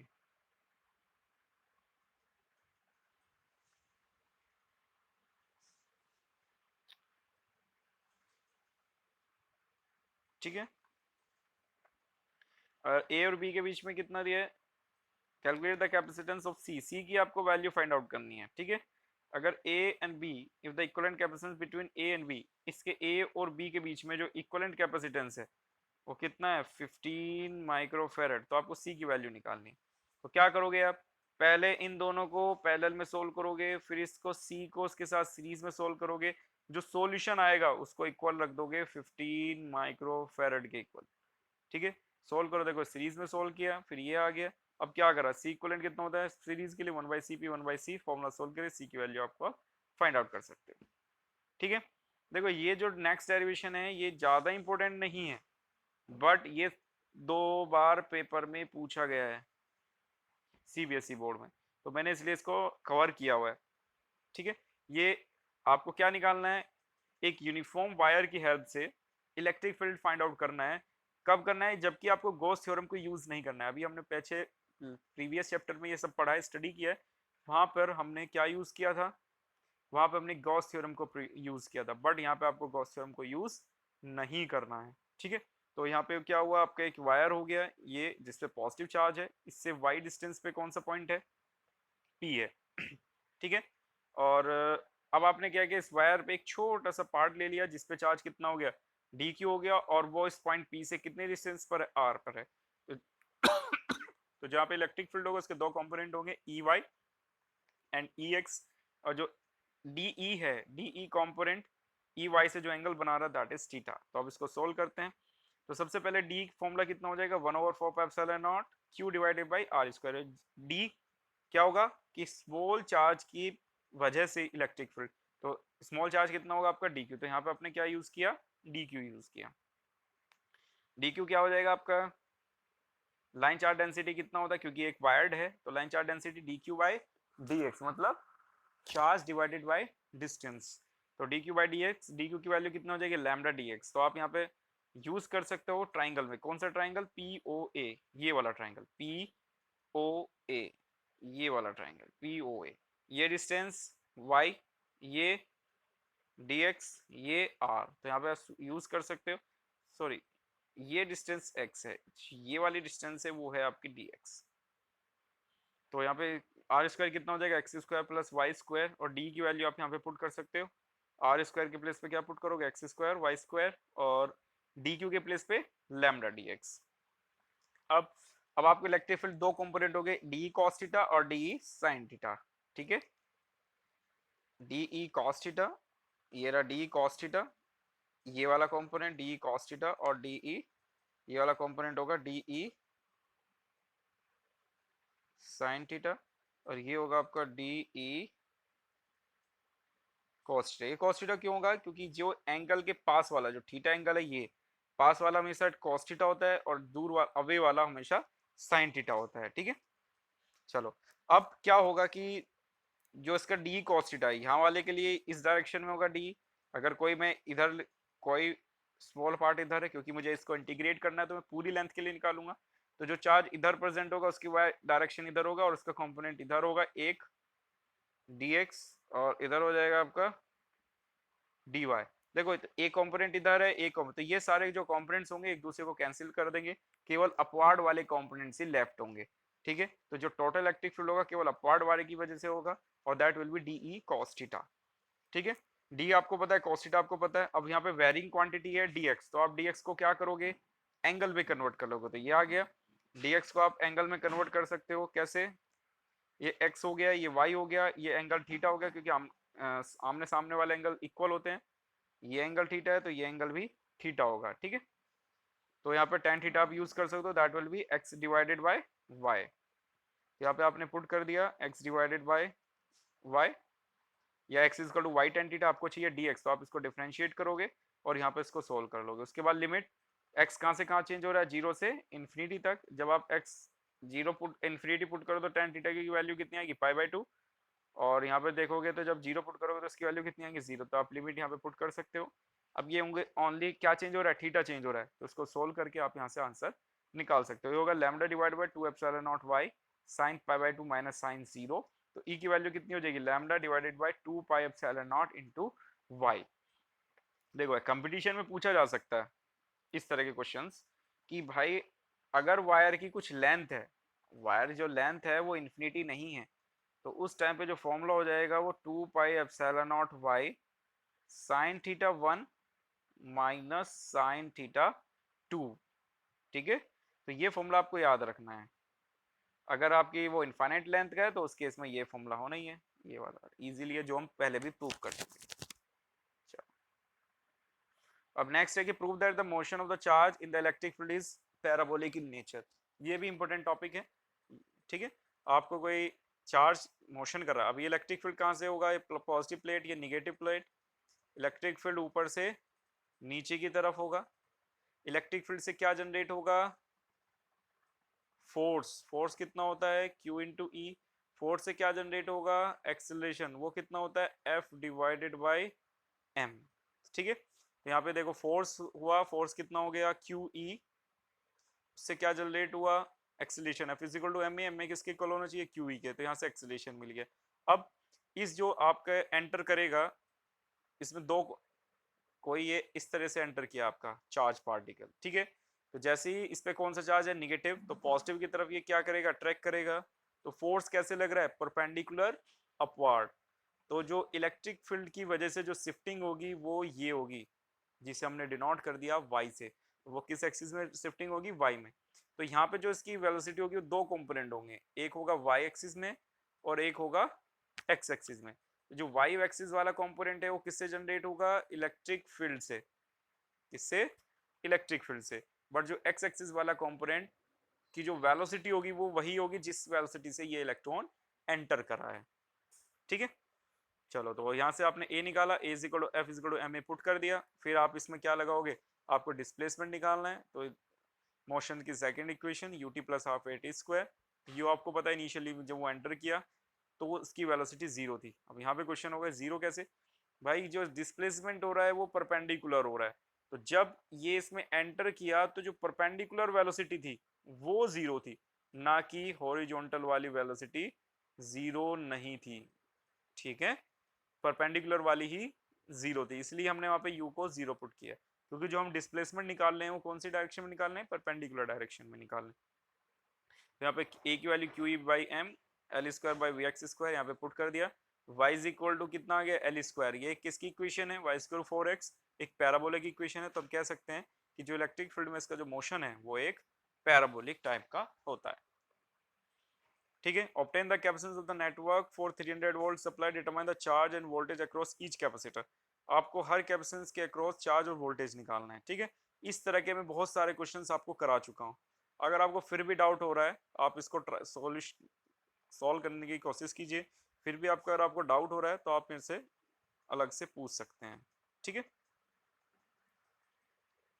तो इसलिए मैं अब इस क्वेश्चन को, आप यहाँ पे वीडियो को पॉज करके लिख लीजिए और उसको सॉल्व कर लीजिए। ठीक है, ये इसका सॉल्यूशन है और इसका जो आंसर आएगा वो यहाँ पर है 20 नैनो कूलम। तो आप इस आंसर को मैच कर लेना। ठीक है, अब नेक्स्ट डेरिवेशन लेते हैं, capacitance of A parallel plate capacitor with a conducting slab. ठीक है, तो अब पैरेलल प्लेट कैपेसिटेंस का सी हम पहले भी निकाल चुके हैं, बट अब हमें डिफरेंस क्या आ गया कि इसमें एक बीच में छोटी सी डाइलेक्ट्रिक स्लैब हमने यहाँ पर पुट कर दी है।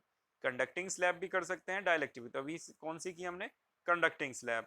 तो कंडक्टिंग स्लैब है तो इसके अंदर इलेक्ट्रिक फील्ड कितना हो जाएगा? जीरो। तो इसके अंदर इलेक्ट्रिक फील्ड जीरो, क्योंकि कंडक्टर के अंदर इलेक्ट्रिक फील्ड जीरो होता है।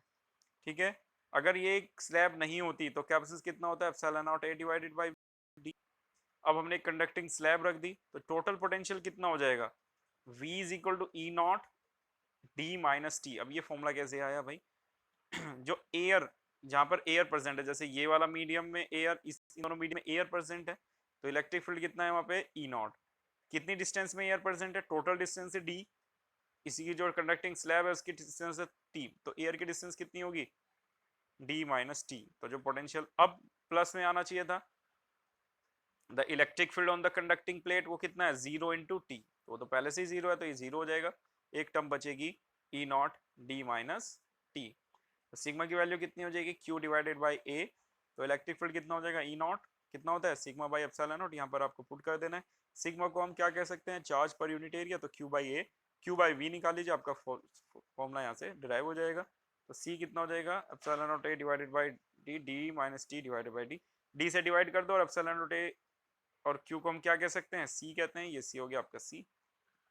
तो इस तरह से आप capacity of the capacitor increase after putting conducting slab. अगर हमने दो प्लेट्स के बीच में एक कंडक्टिंग स्लैब भी पुट कर दी तो भी उस कैपेसिटर की कैपेसिटी इंप्रूव हो जाती है। ठीक है, अगर हमने सारे में ही, मतलब कि ये प्लेट थी इसमें पूरे में ही कंडक्टर फिल कर दिया, मतलब टी और डी इक्वल हो गया, तो उस केस में इसकी कैपेसिटी इंफिनिटी हो जाएगी। तो यहाँ से क्या पता चलता है कि किसी भी कंडक्टिंग मटेरियल की कैपेसिटी आइडियली कितनी? आइडियली इंफिनिटी होती है। ठीक है, आइडियली कितनी होती है? इंफिनिटी। इसीलिए जो अर्थ की हमने अभी कैपेसिटी निकाली वो अर्थ को एज ए डाइलेक्ट्रिक मान के निकाली थी। बट अगर आपकी अर्थ रियलिटी में कंडक्टिंग मटेरियल होता है, क्योंकि इसकी अंदर जो कोर, जो आयरन होता है वो फिल्ड रहता है। ठीक है, इसीलिए जो हम अर्थ की कैपेसिटी होती है वो इंफिनिटी होती है। ठीक है, okay. The capacity of the conductor is infinity. ठीक है, the capacitance of A parallel plate capacitor, अगर हम वहां पे जब कंडक्टिंग स्लैब रखी थी, हम वहां पे क्या पुट कर रहे हैं? इंसुलेटिंग स्लैब पुट कर रहे हैं। तो जो वोल्टेज का फॉर्मूला था केवल वो चेंज होगा। वो देखो कैसे होगा? ई नॉट मतलब एयर में, अब देखो एयर में डिस्टेंस कितना? टोटल डिस्टेंस डी है, ये डाइलेक्ट्रिक स्लैब की थिकनेस कितनी है, टी है, तो कितनी बची distance, D minus T plus, अब इलेक्ट्रिक फील्ड किसके अंदर है, ये ई हो गया इलेक्ट्रिक फील्ड इनसाइड द किसके, डाइलेक्ट्रिक मटेरियल, अब उसकी थिकनेस कितना है, टी है, तो ये आपका V का फॉर्मूला होगा, V is equal to E naught D minus T plus E T, तो यहाँ पे V आपने निकाल लिया, V is equal to E naught D minus T plus E T हो गया, E कितना होता है, ई नॉट बाई के, और Q सिग्मा कितना है, Q बाई ए, जस्ट आपने इन वैल्यूज को पुट कर दिया, सिग्मा बाई एप्सिलॉन नॉट, सब कुछ वैल्यू यहाँ पे पुट कर दी, Q आपने कॉमन ले लिया, Q बाई V निकाल लिया, वही आपका क्या होता है, C होता है, तो A epsilon not D minus T plus T by के, तो यहाँ से कैपेसिटेंस हो गया आपका Q बाई V, ठीक है, तो C कितना हो गया, A epsilon not D minus T plus T divided by के, तो हम कह सकते हैं the capacity of the capacitor increases after putting dielectric slab, या तो आप कंडक्टिंग स्लैब रख दो या डाइलेक्ट्रिक स्लैब रख दो, कैपेसिटी आपकी इंप्रूव हो जाती है, ठीक है, और जब आप डाइलेक्ट्रिक पुट करते हो तो इसका फॉर्मूला होता है के ए एप्सिलॉन नॉट ई, ये दोनों डायरेक्शन इंपॉर्टेंट है, इसको आप कर लेना। Action of sharp point, sharp point क्या होता है, the surface density of the charge on the spherical conductor of radius R कितनी होगी, sigma is equal to charge per unit area, area कितना होगा 4 pi R square, if R is very small, अगर R आपका small है मतलब कि जो पॉइंट है वो बहुत ज़्यादा थिन है, तो उसमें जो सिग्मा की वैल्यू, अगर आर स्मॉल है तो सिग्मा क्या होगा, बहुत ज़्यादा लार्ज होगा, the particle of the air summing its contact with the point and get similarly charge after repelled, ठीक है, in this way an electric wind is set up which takes away the charge continuously from point of the conductor, this process is known as the spraying the charge or corona discharge, that's why the conductor which is used for storing the charge always spare in the radius, ठीक है, चलो देख लेते हैं ये क्या कह रहा है कि अगर आपका कोई पॉइंट है, यहाँ पे आपने इस पॉइंट पे देखा, इस पे क्या होगा, इस पे जो सिग्मा की वैल्यू है बहुत ज़्यादा इंक्रीज हो जाएगी, क्योंकि जो इसका आर है वेरी वेरी लेस होता है,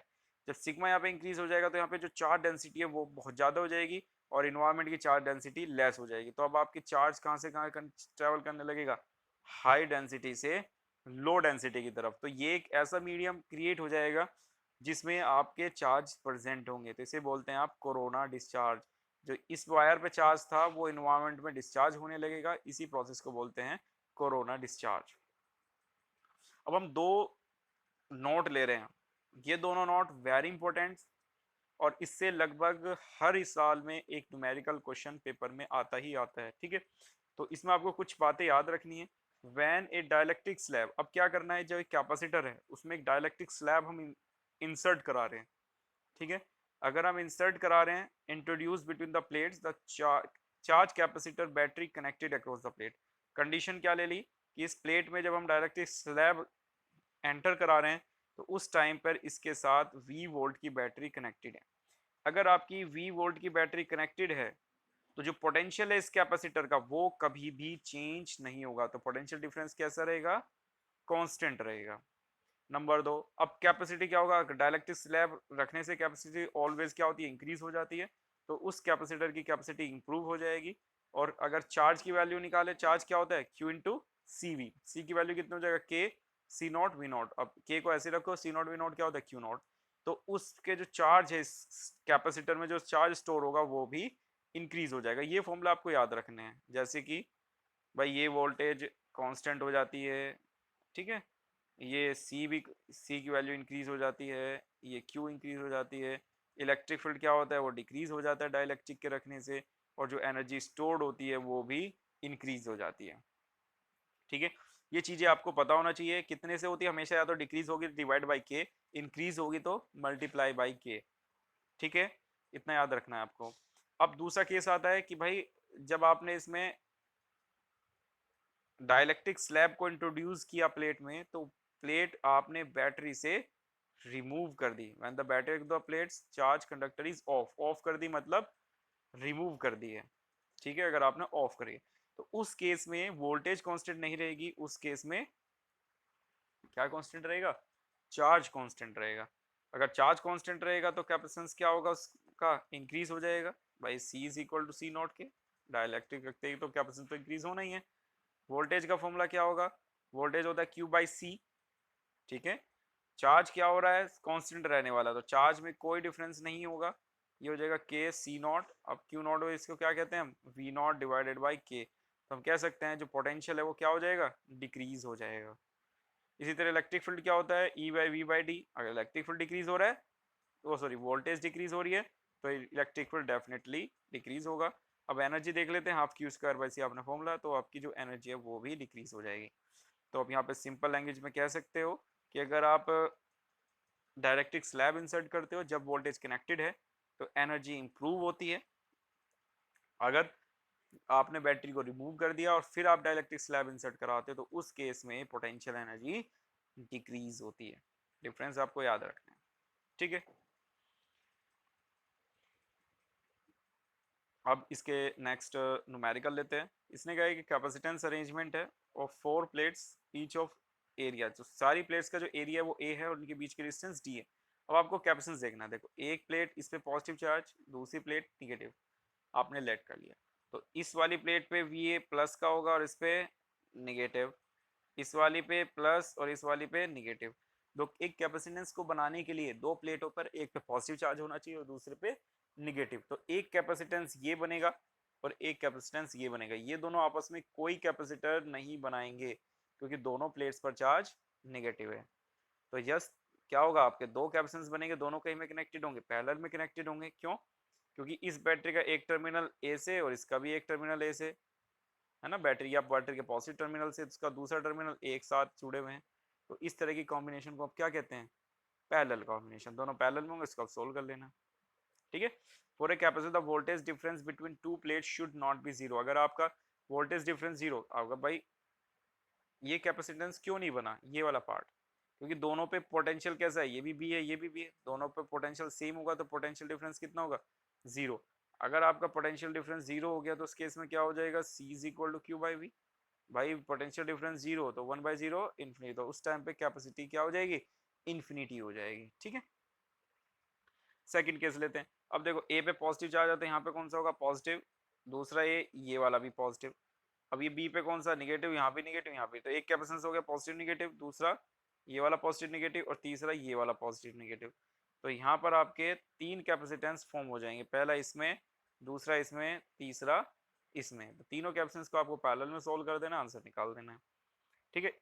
इसमें एक तरह का क्वेश्चन और पूछे जाते हैं कि भाई कैपेसिटेंस निकालना है आपको इस अरेंजमेंट का। अब देखो इसमें जो प्लेट का एरिया वो ए है और जो इनके बीच की डिस्टेंस है वो डी है। अगर आपने डायलेक्ट्रिक जो स्लैब इंसर्ट किया वो इस तरह से किया कि भाई आधे पार्ट में K1 और आधे पार्ट में K2, ठीक है। K1 और K2 आपने इंसर्ट करा दी। तो इस केस में क्या होगा, आप देखो इस प्लेट पर पॉजिटिव, इस प्लेट पर निगेटिव, बीच में डायलेक्ट्रिक, एक कैपेसिटेंस ये बन गया। इस प्लेट पे पॉजिटिव, इस पे निगेटिव, एक कैपेसिटेंस ये बन गया। अब देखो दोनों पॉजिटिव एक साथ जुड़े हुए हैं और इसके दोनों निगेटिव एक साथ, तो इस तरह की कॉम्बिनेशन को क्या बोलेंगे, पैरेलल कॉम्बिनेशन। तो ये हो गया ये आपका, और दूसरा का कैपेसिटेंस ये हो गया। यहाँ पे देखने वाली बात है जो एरिया होगा वो कितना हो जाएगा, हाफ, क्योंकि ये पूरा एरिया होता अगर यूज करते इस प्लेट का तो ए होता, बट यहाँ पे हाफ यूज किया तो a/2 इधर और a/2 इधर हो जाएगा, ठीक है। जस्ट आपने इसको सोल्व कर लिया, आपका आंसर आ जाएगा, ठीक है। अब सेकंड केस देखते हैं। सेकंड केस में क्या है, ये देखो डाइलेक्ट्रिक स्लैब ए रखा हुआ, इस पे कौन सा चार्ज, पॉजिटिव, एक कंडक्टिंग स्लैब, दूसरी यहाँ पे कौन सा, निगेटिव, ठीक है। तो यहाँ पे हम लेट कर सकते हैं इमेजिनरी लाइन कि ये भी एक कंडक्टर होगा, इस पे कौन सा चार्ज आएगा, निगेटिव, और दूसरे सिरे पर पॉजिटिव। तो एक कैपेसिटर ये बन जाएगा, दूसरा कैपेसिटर ये बन जाएगा, ठीक है। दोनों सीरीज में, क्योंकि एक इसका एक टर्मिनल प्लस से तो दूसरा माइनस से, फिर इसका प्लस वाला इसके माइनस से जुड़ा हुआ है और फिर ये माइनस से जुड़ा हुआ है। तो ये कैपेसिटेंस कहीं में हो गए, सीरीज में, तो इसका इक्विवेलेंट कैपेसिटेंस ये बना रखा है, सीरीज में हो गए। तो डी कितना हो जाएगा, डिस्टेंस कैसे भाई, टोटल डिस्टेंस कितनी थी ये डी, तो ये हाफ हाफ डिस्ट्रीब्यूट होगी, d/2 ऊपर वाले के लिए, d/2 इसके लिए, ठीक है। तो d/2 हो जाएगा, जहाँ पे a/2 आया था पिछले वाले केस में, यहाँ पे d/2 आएगा। सोल्व इसको आप पैरेलल में सोल्व करके आंसर फाइंड आउट कर लोगे, ठीक है। Next question, the equivalent capacitance between the a and b is 4 coulomb microfarad.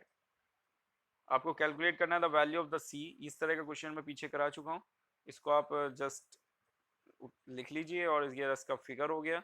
इसको आपको सोल्व करना है, ठीक है। सॉल्यूशन है एक जो मैंने अभी बताया कि अगर आपके कैपेसिटेंस कनेक्टेड है, ठीक है, इसने कहा है, चलो ये क्वेश्चन को करा ही लेते हैं। Three identical capacitor C1 C2 C3 of capacitor 6 microfarad connected to 12 volt battery. ये देखो ये 12 volt battery C1 C2 C3 connected है।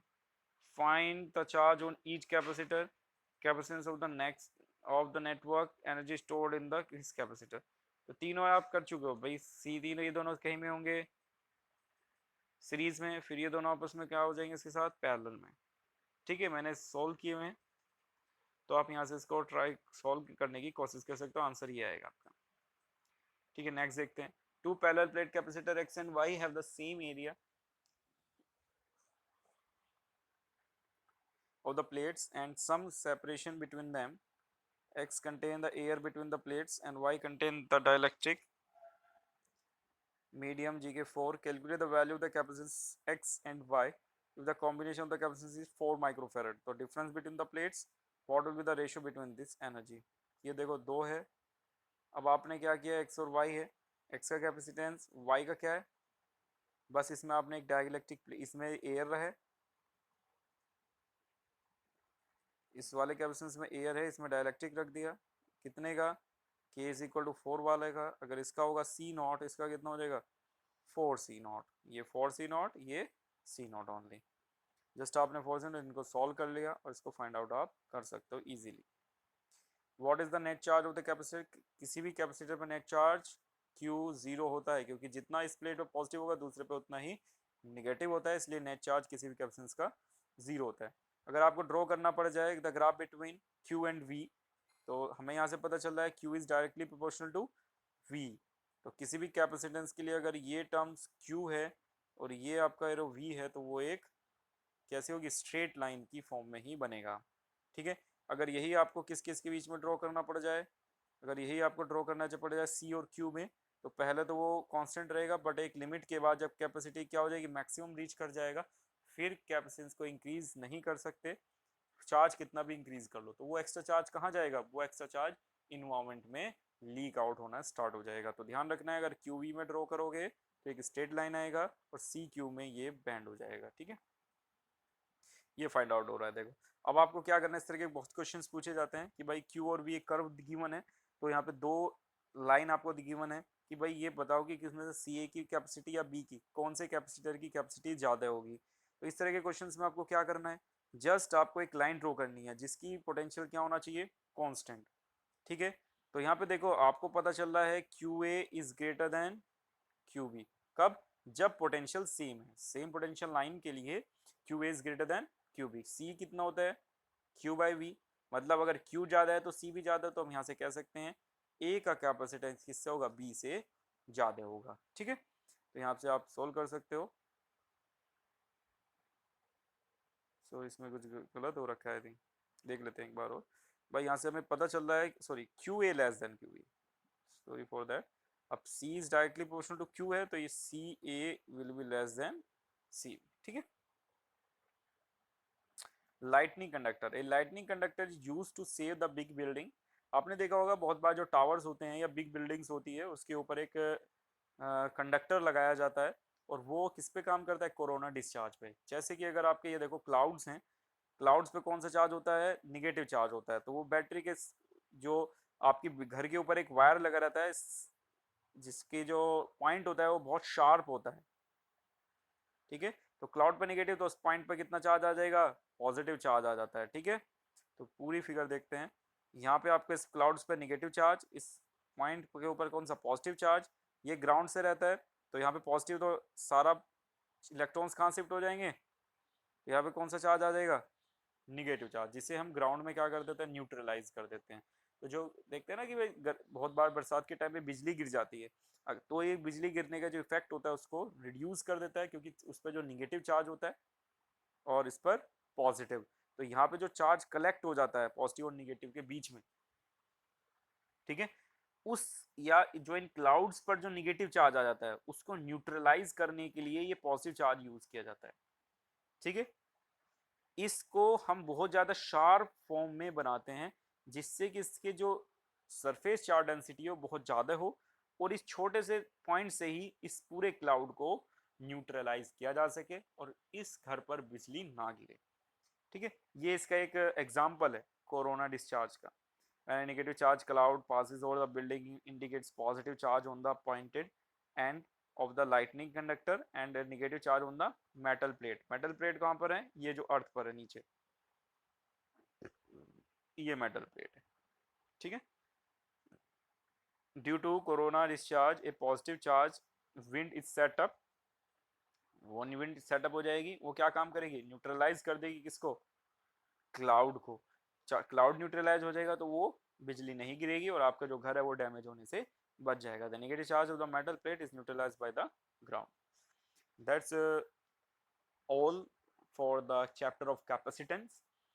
मैंने कुछ क्वेश्चंस न्यूमेरिकल जो लीव किए हैं वो आप सोल्व कीजिए और ट्राई कीजिए कि जो उनके आंसर्स आप फाइंड आउट कर सको। आंसर आप जो मैंने सोल्व किए उससे मैच कर सकते हो। फिर भी अगर आपको डाउट हो रहा है तो डिस्क्रिप्शन में मैंने अपना टेलीग्राम ग्रुप का लिंक दिया हुआ है। आप वो क्वेश्चंस, यही नहीं, अगर आपके पास भी कोई क्वेश्चंस है जो आपको प्रॉब्लम हो रही है, आप मुझे उस ग्रुप पर फोटोज शूट करके सेंड कर सकते हो। अगर आपके बहुत सारे क्वेश्चंस हो जाते हैं तो मैं उस पर एक सेपरेट वीडियो बना दूंगा ओनली फॉर न्यूमेरिकल्स। ठीक है, if you are liking my lesson, please like, comment and share with your friends. Okay, and come on the group, we will discuss and be a topper, as the name of my channel, Toppers Room. So highly educated, be educated and enjoy my lessons. If you enjoy, please like, comment and share. Thank you.